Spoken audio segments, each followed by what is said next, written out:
កន្លែងទៅបើកថ្មីនៅលើផ្លូវ598ណាមើលមកធម្មតាតែពេលបានចូលទៅមិនធម្មតាទេដូចគេថាស្គាល់មុខមិនស្គាល់ចិត្តណាហើយដែលជាផាប់បែប indoor ដែលនៅលើផ្លូវ598ផ្ទាល់ឬក៏លើផ្លូវជាសភារាយើងនេះឯងដែលមានឈ្មោះថា The Factory Eatery ដែលអ្នកនៅម្ដុំសានសុក Eon 2កំណុំខាងកប់ស្រូវទស្សកាអេនេះអើយត្រូវមាច់តែម្ដងហើយចេញពីធ្វើការងាយឡើងឬក៏មានកម្មវិធីដើម្បីជុំគ្នាជាមួយនឹងមិត្តភ័ក្តិជជែករឿងក្នុងចិត្តអីមកកន្លែងកក់នេះគឺត្រូវតែម្ដងណាបាននិយាយពីបរិយាកាសវិញណាពេលដែលបានចូលទៅមានអារម្មណ៍ថាស្ងប់ស្ងាត់តែមិនស្ងៀមព្រោះដោយសារតែមានចម្រៀងអមកំដរណាមួយវិញទៀត vibe គាត់ហ្នឹងស្តៀងទៅនឹងរោងចក្រឬក៏ផ្ទះដែលរុះរើណាដែលមើលមកប្លែកតែម្ដងហើយគាត់គ្រាន់តែឆ្នៃថែមដើម្បីឲ្យមើលមកតាក់ទាញហើយចាប់អារម្មណ៍ត្រង់ថាមានទឹកធ្លាក់ពីក្រោយ band អីណាគាត់ទៀតអូយតំណងខ្លាំងមែនតើហើយអ្វីដែលកាន់តែពិសេសណាគាត់ក៏មាន live band រៀងរាល់ថ្ងៃបាននិយាយពីម្ហូបអាហារវិញណាដែលគួបផ្សំជាមួយនឹងបរិយាកាសបែបចេះណាកុំអារម្មណ៍ថារឿងម្ហូបថ្លៃអី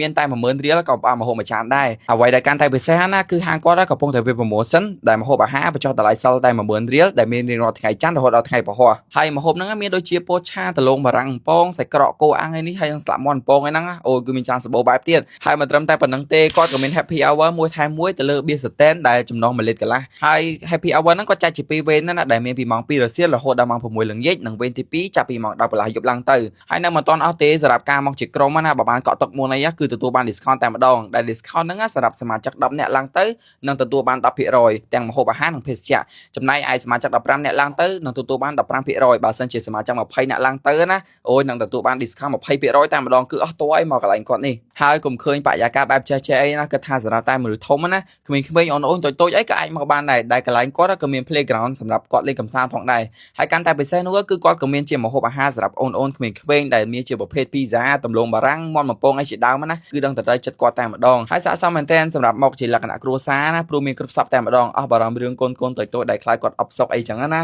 ហើយថ្ងៃដែលខ្ញុំបានមកនេះគឺបានកំងម្ហូបតំណងមែនទែនដែលមានដូចជា pizza ស្លាមាន់បំពង steak សាច់គោបុកល្ហុងសាម៉ុនភ្លាសាច់គោពគាកោះកុងអីនេះហើយមួយទៀតព្រមទាំងសាឡុងម្ជូរហ្នឹងគឺថាអស់តតែម្ដងសាឡក្តៅបានហត់ភ្លាមអីណាជាតាហើយស្លាមាន់បំពងស្រួយភ្លាសាច់គោជូរហើយព្រមទាំងបុកល្ហុងសាម៉ុនគាត់នេះគឺហឹលហើយតែម្ដងហើយបើ steak វិញគឺសាច់គោស្រស់ថ្មីញ៉ាំមកមានអាភាព juicy ហ្នឹងណាគឺអស់តតែម្ដងណាអញ្ចឹងហើយបើបានម្ហូបបែបចេះអីព្រមទាំងបរិយាកាសបែបនេះទៀតណាបើបានដាក់ជាមួយនឹងអាចេះណាអែមខ្លាំងមែនតើហើយដោយបានបញ្ជាក់ពីខាងលើអញ្ចឹងគាត់ក៏មាន happy hour មួយថែមមួយណាទៅលើ beer stand ដែលចំណុះ1លីត្រកន្លះហ្នឹងឯងដែលគាត់ចាច់ជា2វេនណាដែលមានពីម៉ោង2រសៀលដល់ម៉ោង6ល្ងាចនិងវេនទី2ចាប់ពីម៉ោង10កន្លះយប់ឡើងទៅហើយបើបានមកគ្នាច្រើនចាប់ពី10នាក់ឡើងទៅអីណាកុំភ្លេចកក់តុកផងដែល promotion ហ្នឹងមានគ្រប់តែម្ដងហើយកុំភ្លេចនាំអូនក្មេងៗមកផងព្រោះគាត់ក៏មាន playground ដែរណាហើយបើនិយាយពីម្ហូបអាហារវិញដឹងតែអូនណាគាត់ចូលចិត្តតែម្ដងអញ្ចឹងសម្រាប់បងប្អូនដែលមានចំណាប់អារម្មណ៍អីកុំភ្លេចនាំគ្រួសារក៏ដូចជាមិត្តភ័ក្តិមកសាកកន្លែងថ្មីគាត់នេះផងហើយសម្រាប់ទីតាំង The Factory Eatery នេះផងដែរបើជីពីវត្តទួលសកែមកដល់ stop បាត់ឆ្វេង